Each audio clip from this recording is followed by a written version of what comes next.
준비를 하면서 제가 하고 있는 업에 대해서 이제 다시 한번 좀 리마인드를 할 수 있는 기회가 됐었고 그러면서 좀 되게 재밌었습니다. 저를 좀 다시 돌아볼 수 있는 기회가 됐었던 것 같아요. 낮에도 밤에도 항상 열려있는 곳에서 일을 하고 있습니다. 실제로 눈에 보이진 않지만 이런 일들을 하는 사람들이 있구나, 그리고 이렇게 하면서 뭐 어떻게 좀 변화를 해나가고 있는지 이런 거에 대해서 느꼈으면 좋겠습니다. 병원은 사람이 살기 위해서 찾는 생명을 담보로 하는 행위가 오고 가는 공간입니다. 낮에는 다양한 과의 진료가 가능하지만 밤에는 단 한 곳, 응급실에서 모든 진료와 처치가 이루어지는데요. 어느 날 목이 아파서 응급실에 온 환자가 있었습니다. 레지던트 3년차 때 열이 나면서 목이 아픈 환자, 보통은 흔한 인후두염이죠. 그런데 갑자기 환자가 숨이 차다고 난리가 나고 몸부림을 치기 시작합니다. 그런데 산소 포화도는 99%, 뭔가 이상하죠. 이런 경우 상기도 폐쇄를 의심합니다. 응급 중 하나인 급성 후두계염이죠. 후두계는 기도를 덮는 뚜껑이라고 생각하면 됩니다. 우리가 음식을 삼키면 기도를 덮어주고 숨을 쉬면 기도를 이렇게 열어주는 얇은 연조직인데, 여기에 염증이 생기면 엑스레이상에서 이렇게 엄지손가락 굵기로 두껍게 보입니다. 바로 기도를 확보하기 위해 약물을 사용하고 기관삽관을 준비합니다. 이때 생명을 살리기 위한 상황이기에 이상하게도 목을 열 수 있도록 저희는 환자 옆에 칼을 놓습니다. 혹시 모를 기관삽관 실패 시에 목을 칼로 연 후 목 안쪽 기관을 외부로 연결할 수 있도록 하는 준비입니다. 약물을 사용하고 환자의 의식과 호흡이 멎어지면서 산소 포화도가 떨어집니다. 후두계염의 경우 잘못 건드리면 후두계가 경련을 일으키면서 바로 기도가 닫히기 때문에 정말 조심스럽게 접근해야 하며 부어있는 후두계로 기도가 잘 보이지도 않습니다. 옆에서 간호사가 산소 포화도가 떨어집니다 라고 얘기를 하면서 80, 70, 60, 50 이럴 때 식은땀이 흐릅니다. 가끔 왜 내가 하필 일할 때 이런 환자가 왔나 하는, 생각하지 말아야 되지만 이런 생각도 듭니다. 부드럽게 접근하기 위해서 조심스럽게 겨우 보이는 틈으로 관을 밀어 넣은 후 앰플을 짜자 산소 포화도가 올라갑니다.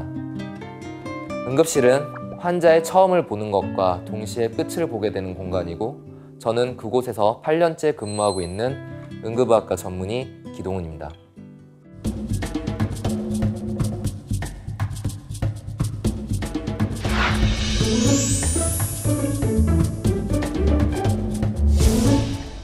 요즘 제가 가장 많이 느끼는 것 중 하나가 코로나19로 인해서 정말 힘든 사람이 많구나 하는 것입니다.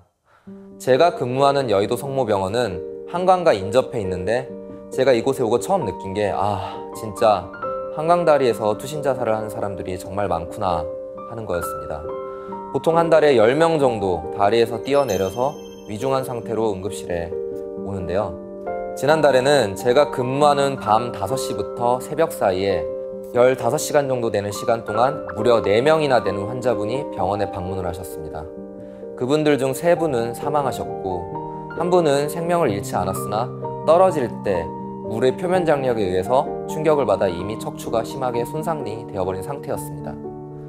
이런 일을 마주하면 저도 의사이기 전에 사람인지라 마음이 좋지 않아 퇴근길 마주하는 한강다리에서 깊은 생각에 빠지게 되곤 합니다.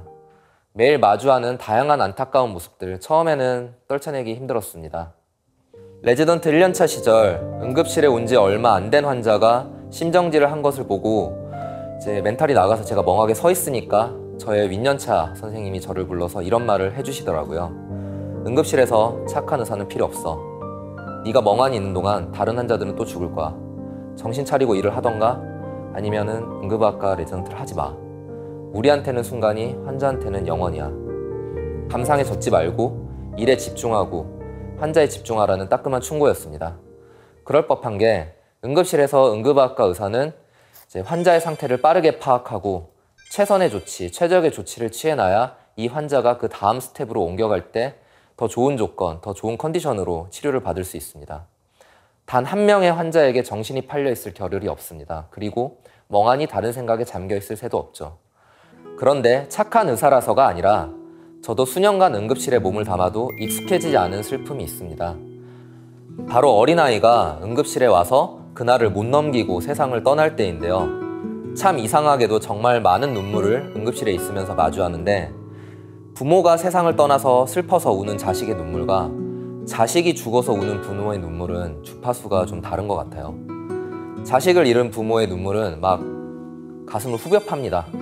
그럴 때는 저도 눈시울이 뜨거워지고 정말 안 되겠다 싶어서 제가 혼자 있을 수 있는 공간에서 좀 눈물 훔치고 잠시 좀 감정을 수습하고 다시 제자리로 돌아옵니다. 이 슬픔은 언제 들이닥쳐도 절대 익숙해지지 않을 것 같습니다. 그래서 당직으로 있을 때 어린 환자가 오면 겁이 나면서도 혼자 생각을 합니다. 많이 심한 상태로 온 게 아니었으면 좋겠다. 그리고 반드시 살려내고 싶다라고요.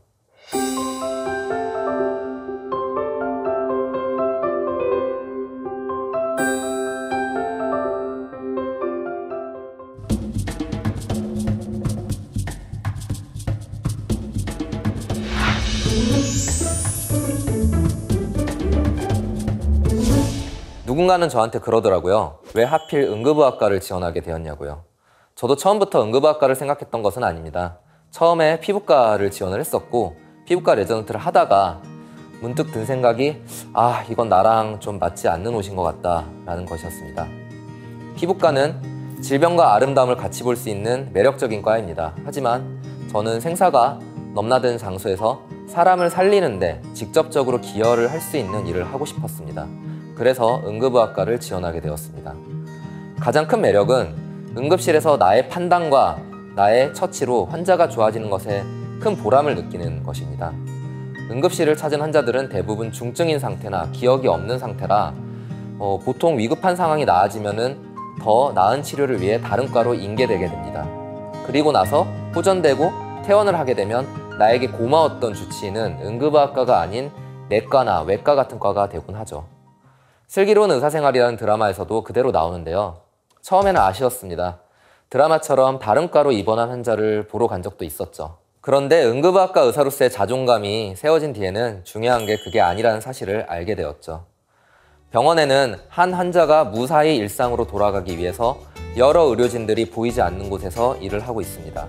예를 들어서 암 수술을 하게 되면 집도를 하는 의사뿐 아니라 수술 시 절제면을 확인하는 병리과 의사부터 그리고 영상의학과, 그리고 환자를 간호하는 간호파트까지 수많은 사람들이 있습니다. 어쩌면 저도 역시 보이지 않는 손일 수 있어요. 환자분이 경험하게 되는 병원에서 벌어지는 한편의 드라마에 주연은 아니고 결정적인 조연일 수도 있습니다. 하지만 서운하지 않습니다. 왜냐하면 저의 역할이 그거고 제 업이 본질이 그거니까요. 저는 과의 특성상 밤 근무가 잦고 오전 시간대가 한가한 편인데요. 때문에 오전에는 저를 위한 자기 개발에 많은 시간을 투자하고 있습니다. 처음엔 쉬운 것부터 했습니다. 운동, 요가, 시간적 여유가 허락되면 내 몸을 위해 할 수 있는 노력이죠. 그런 다음에 저는 무언가 도전하는 것을 좋아해서 전공의 시절에는 전공의 대표를 했었고 대표직을 내려놓은 해에는 의협 회장직에도 도전을 했었습니다. 제가 그때 사실 레전트 4년 차였는데 선거 출마는 다소 파격적이었습니다. 왜냐하면 전문의가 아니었고 레지던트가 전체 10만 의사를 대표하는 선거에 출마를 한 거였으니까요. 무모한 도전이라고 말리는 분들도 있었고 그냥 출마하면 괜찮지만 기탁금도 5천만 원을 내고 나가야 됐습니다. 투표율이 10% 미만일 경우 그 돈은 돌려받을 수 없는 어떻게 보면 도박인 상황이었거든요. 그래도 저는 도전했습니다. 할 수 있을 것 같았고 또 해보고 싶었습니다. 무모해 보이는 도전이지만 당연하게도 저는 당선이 되지 않았지만 10% 이상의 득표를 해서 기탁금을 돌려받을 수 있었습니다. 그리고 그때 생각했습니다. 나는 내가 하고 싶은 것을 또 내가 하는 것을 좋아하고 즐기는구나.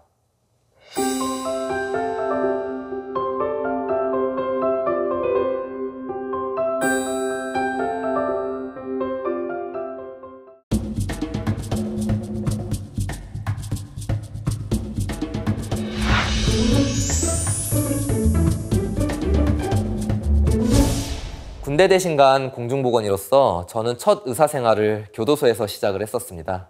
제가 있었던 곳은 이제 작은 도시였는데 저는 그곳에서 다양한 경험을 했습니다. 지금도 그럴지 모르겠지만 먼저 제가 단골로 시킨 치킨집 전단지에는 이런 글이 적혀 있습니다. 뭐 어떤 기름을 쓰고 어떤 이런 좋은 걸 쓰는 게 아니라 무슨 고등학교 몇 회 졸업생, 뭐 어디 대학교 몇 회 졸업생, 서울에서는 쉽게 볼 수 없는 홍보 전단이죠. 그만큼 지역사회가 좁다는 것을 의미하는데요. 한 번은 그 지역에 주먹으로 꽤나 잘 나가는 지역의 이제 폭력 전과로 복역 중인 환자가 진료를 보던 중에 진료 과정에서 뭔가 좀 불만을 제기하고 이제 억지스럽게 하면서 좀 난동을 피운 일이 있었습니다. 저 혼자만으로는 이제 컨트롤이 되지 않아서 이제 교도소 주임님이 저를 도우러 오셨는데 그 사람이 살기어린 눈빛으로 모 주임, 딸은 잘 있지? 이렇게 으름장을 놓는 겁니다. 섬뜩하더라고요. 저는 그곳에 1년 있고 떠날 사람이지만 그곳에 있는 분들은 떠나지 않는다며 그리고 계속 거기 있는다면은 그런 분들을 계속 마주해야 되는 거잖아요. 가끔은 치료해주기 싫은 사람들도 있습니다. 아동 성추행범이나 또는 어떤 약에 어떤 성분이 다 알고 있는 대놓고 약을 달라고 하는 마약사범들인데요. 그런 분들에게는 의사로서의 친절을 좀 저버리고 싶을 때가 있습니다. 저도 사람인지라. 진통제 성분 중에 마약성 진통제가 있는 부분들이 있는데 이런 부분들을 요청을 하고 그래서 제가 다른 약을 처방을 하면 그분들은 단박에 알아차립니다. 요청한 수액 대신 식염수를 처방하면 아니라고 화를 내고 특히 주사를 놓기 전에 바늘을 보면 그분들의 눈빛이 좀 변해요. 아직도 그때의 기억이 생생한데요. 첫 시작부터 쉽지 않은 곳에서 시작을 해서인지 저는 그 이후 지금까지 응급실에서 강단 있게 버티고 있는 게 아닌가 싶습니다.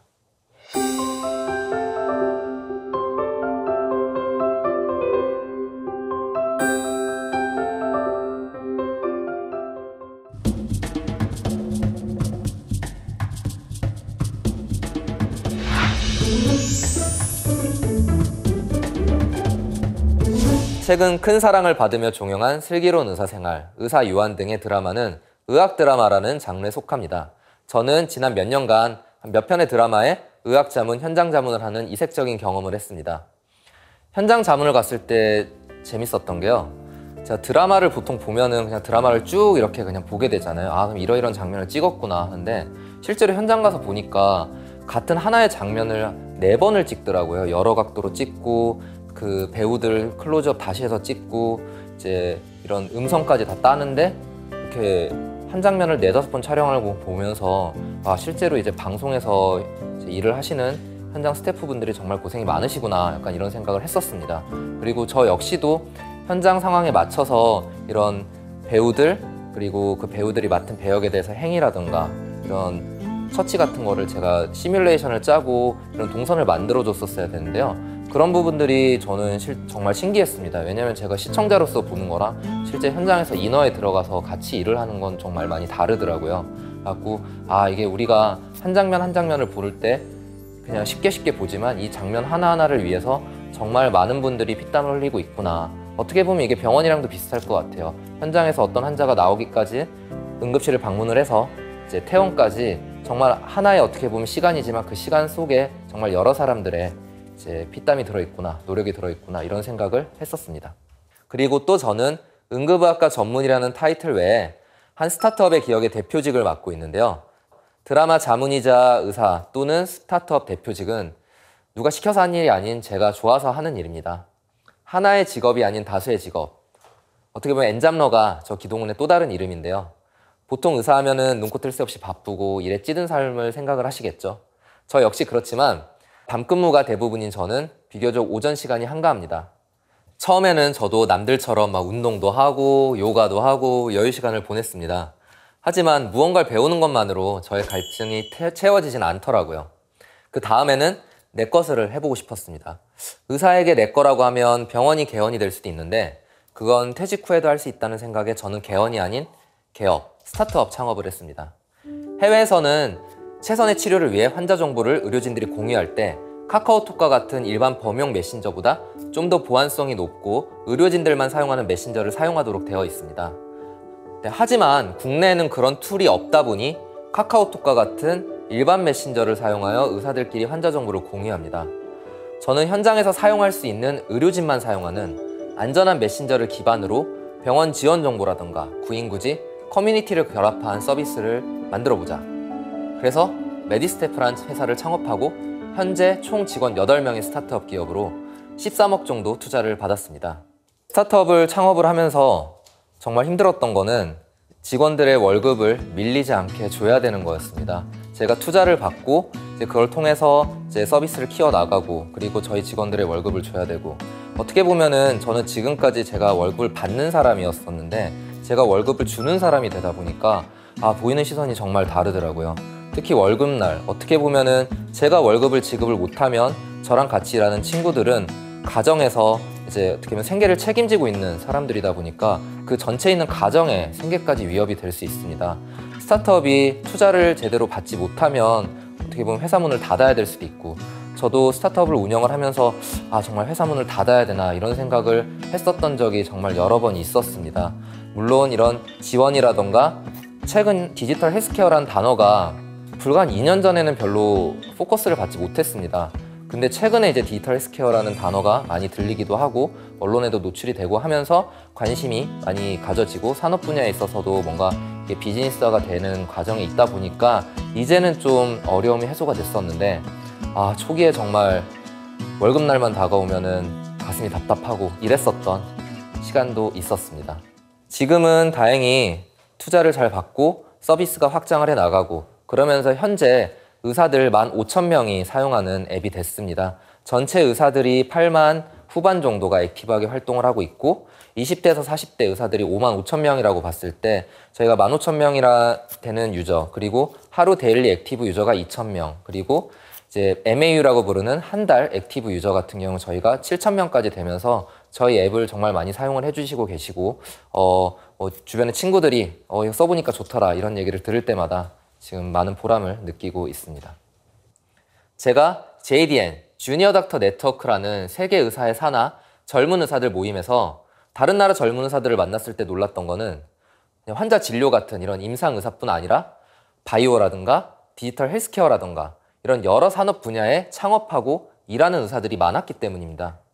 새로운 컨텐츠와 서비스를 만들어내고 이를 통해 저와 같은 동료들이 현장에서 원활하게 소통할 수 있는 툴이 있다면 단순히 진료를 보는 것보다 훨씬 더 환자들과 의료 현장에 더 도움이 될 거라고 생각을 했습니다. 그래서 저는 새로운 도전을 한 겁니다. 그리고 저는 좋은 의사로서 쭉 남고 싶지만 아쉽게도 응급의학과 의사는 수명이 짧은 편입니다. 오랜 밤 근무 때문에 체력적인 한계에 부딪히는 경우가 많습니다. 저는 저 스스로 정년을 45세로 잡아두었습니다. 딱 거기까지 미련 없이 응급의학과 의사 일을 하자. 그 다음엔 또 분명 재밌는 일이 있을 거기 때문에 그 재밌는 일에 도전을 하자.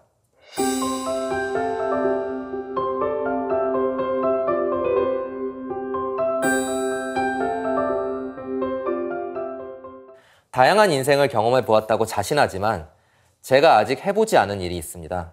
제가 의대에 입학을 하고 나서 저희 아버지가 제게 이런 말씀을 하셨습니다. 너의 삶에 여유가 생기면 너보다 힘들고 부족한 사람들을 돕고 살아야 한다. 아버지는 여유가 없어서 그렇게 하지 못했지만 너가 그렇게 하면 좋겠다. 그 말씀에 부응하고자, 그리고 저는 제가 원해서 의대생 시절부터 의료봉사 동아리를 했습니다. 언젠가 기회가 된다면 응급의학과 전문의로서 재난지역이나 분쟁지역에서 의료봉사를 하는 게 제 꿈입니다. 작년 3월 대구에 코로나 팬데믹이 발생했을 때 저는 10일간 코로나 환자 거점 병원인 대구 계명대학교 병원에서 봉사활동을 했습니다. 그때 3월에 이제 날씨가 그렇게 덥지 않았음에도 방역복을 입으면 정말 온몸이 흠뻑 젖습니다. 안에 이제 공기가 전혀 통하지 않는 옷이다 보니까 저희가 이제 병원복을 입고 그 위에 있는데 보통 1시간 정도 일을 하고 나오면은 정말 온몸에 땀이 다 범벅이 돼요. 그리고 약간 그 마스크가 N95라는 마스크가 이제 산소가 사실 이렇게 막 잘 통하지 않아요. 그러다 보니까 정말 힘들고, 저희 같은 경우는 1시간씩 교대로 하지만 거기 병동에서 일을 하시는 간호 선생님들 같은 경우는 4시간씩 이렇게 일을 하고, 그때 정말 의료진들이 고생이 많았던 것 같습니다. 그리고 지금도 계속 어떻게 보면은 바이러스가 변이를 하고 있지만 작년 3월에는 정말 미지의 바이러스였고, 이게 어떤 식으로 어떻게 사람한테 문제를 일으키는지에 대해서 많이 밝혀지지 않았었기 때문에 의료진도 사실은 공포감이 있었었고 환자들은 더 공포감이 있었었고요. 그래서 제가 진료를 할 때 어떻게 보면은 그 환자분들의 좀 공포를 덜어주는 그런 일들도 좀 많이 중요하게 생각이 됐었던 것 같습니다. 그래도 지금은 좀 뭔가 의료 체계가 이제 좀 잡혀나가고 있는 상황이고, 그럼에도 불구하고 지금 환자들은 계속 많이 늘어나고 있지만 위드 코로나로 의료진들에 대해서 좀 많은 관심이라든가 또 격려가 있으면 좋겠습니다. 최근 기사가 났었죠. 제가 일하고 있는 여의도 성모병원에서 응급의학과 의료진이 감염이 돼서 이제 최근 기사도 났는데요. 그 두 분들이 어떻게 감염이 되셨냐면 이제 심정지가 온 코로나 양성 환자를 보다가 감염이 되셨어요. 그래갖고 실제로 의료진들은 감염 속에서 노출이 되어 있고 그런 위험을 다 감수를 하고 일을 하고 있습니다. 이 부분에 대해서 의료진들한테 조금 더 따뜻한 말이라든가 이런 게 좀 있으면 현장에서 일하는 의료진들이 힘이 많이 될 것 같습니다. 국내에서 벌어진 재난 상황에 뛰어들지 못한다면 추후에 재난지역처럼 분쟁지역에 참여할 수 없다는 생각을 했었습니다. 코로나19로 모든 이들의 발이 묶여있는 지금은 먼 미래의 꿈 같지만 제가 계속해서 이 꿈을 놓지 않는다면 저의 꿈은 언제나 진행형일 거라 생각합니다. 그리고 훗날 내가 이거 해봤어 라고 당당히 말할 수 있는 제 필모의 한 부분이 되었으면 하는 바람입니다. 지금까지 제 꿈 이야기를 들어주셔서 감사합니다.